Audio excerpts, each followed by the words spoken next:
Here's a quick breakdown of how I learned the backflip, also known as the back tuck. You're probably going to fail a few times, that's completely normal when learning this skill.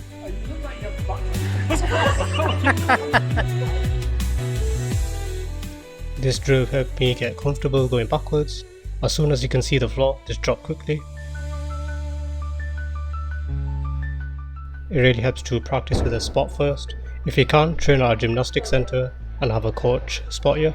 Try to get around 20 clean reps before attempting one by yourself.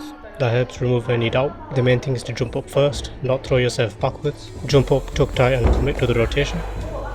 Train safely and just take it one step at a time.